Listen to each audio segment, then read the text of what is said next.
Hay una fuerza invisible a nuestro alrededor que es capaz de hacer algo casi mágico, transformar un elemento en otro. Es además una especie de reloj cósmico que nos permite saber la edad de la Tierra. Hoy vamos a intentar descifrar el código de esa fuerza, la radiactividad. Vamos a entender qué es y, sobre todo, cómo se mide su increíble poder. Para ello, esta es la ruta que vamos a seguir.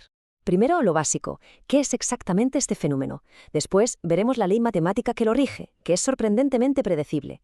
Luego, aprenderemos a medir su pulso, o sea, su intensidad. Veremos cómo ese impacto cambia con la distancia y terminaremos analizando qué significa todo esto para el cuerpo humano. Venga, empezamos por el principio. Sección 1. ¿Qué es la radiactividad? El fenómeno de la transformación. Parémonos a pensar un momento en la pregunta: ¿qué tipo de fuerza puede coger un elemento químico y, sin que nadie haga nada, convertirlo en otro completamente diferente? Es una idea potentísima y la respuesta es la clave de todo. Pues todo se resume en una palabra: inestabilidad. Hay que imaginar que algunos núcleos atómicos están como incómodos, por así decirlo. Tienen un exceso de energía. Y para poder relajarse, para alcanzar un estado más tranquilo y estable, necesitan soltar esa energía que les sobra. A ese proceso, a esa liberación de energía, es a lo que llamamos radiación. El ejemplo por excelencia es el uranio. Su núcleo es muy pesado, muy inestable. Está como vibrando con demasiada energía. Y a lo largo de miles de millones de años va soltando poco a poco esa energía partícula a partícula en un viaje de transformación larguísimo que acaba convirtiéndolo en algo totalmente estable: el plomo. Y claro, este fenómeno tiene dos caras. Por un lado está la radiactividad natural, la que lleva nuestro planeta desde que se formó. Pero luego está la artificial, la que la humanidad ha aprendido a crear y a controlar para usarla, por ejemplo, en medicina o para generar energía. Vale, pasamos a la segunda sección, la ley de la desintegración. Viendo esto, podríamos pensar que la desintegración de un átomo es un evento totalmente aleatorio, impredecible. Pero aquí viene lo alucinante. No lo es en absoluto. Sigue una ley matemática tan precisa que funciona como un auténtico reloj cósmico. Y esta es la fórmula que lo gobierna todo. A ver, que nadie se asuste por los símbolos. Lo que nos dice esta ecuación es algo muy potente, que la desintegración no es caótica. Con ella podemos predecir con una exactitud asombrosa cuántos átomos radioactivos nos quedarán en una muestra dentro de 1000 años o incluso dentro de 1.000.000. Si la desglosamos, es bastante sencillo. N sub 0 es la cantidad de átomos con la que empezamos. N de t es cuántos nos quedan después de que pase un tiempo. Y la letra griega lambda, esa es la más interesante. Es como la personalidad de cada tipo de átomo. Un lambda alto significa que el átomo es muy impaciente por desintegrarse, y un lambda bajo que es mucho más tranquilo y se toma su tiempo. Pero para el día a día hay una forma mucho más fácil de entender esta velocidad: el periodo de semidesintegración. Es un concepto muy intuitivo. Es simplemente el tiempo que tiene que pasar para que la mitad de los átomos de una muestra se haya transformado. Es una medida fundamental. Es lo que nos permite usar el carbono 14, por ejemplo, para datar fósiles con miles de años de antigüedad. Entramos en la tercera sección, midiendo el pulso. Ya sabemos que la radioactividad sigue un ritmo predecible, pero ¿cómo de intensa es una fuente radioactiva en este preciso momento? Para saberlo, necesitamos medir su actividad. Es como si le estuviéramos tomando el pulso a la materia.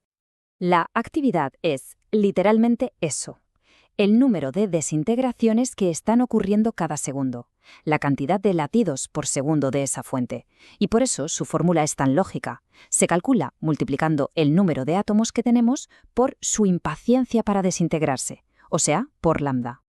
Hoy en día la unidad que se usa es el becquerel o becquerelio. Es muy fácil. Un becquerel es una desintegración por segundo. Pero fíjense en la unidad antigua, el curio, porque nos da una idea de la escala de todo esto. Un solo curio equivale a 37 por 1000 millones de becquerels. Esa era la actividad que manejaba Marie Curie en un solo gramo de radio. Una auténtica barbaridad. Cuarta sección. Ya sabemos medir el pulso de la fuente, su actividad. Pero lo que de verdad nos importa a menudo es: ¿cómo nos afecta esa radiación a una cierta distancia?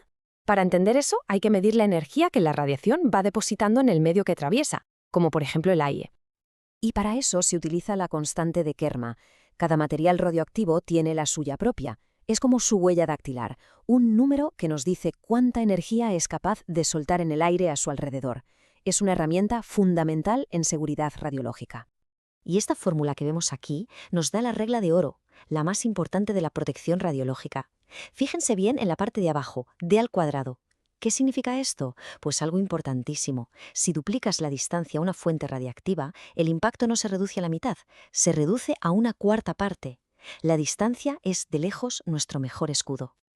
Y aquí lo vemos en la práctica. Miren la tabla. El cobalto 60, por ejemplo, tiene un valor altísimo, 307. En cambio, el yodo 125 apenas llega a 31. Esto significa que, con la misma actividad y a la misma distancia, una fuente de cobalto es casi 10 veces más potente en el aire que una de yodo. Queda claro que no todos los isótopos son iguales. Y llegamos a la última sección. ¿Qué ocurre en el peor escenario posible? ¿Qué pasa cuando una sustancia radiactiva entra en nuestro cuerpo?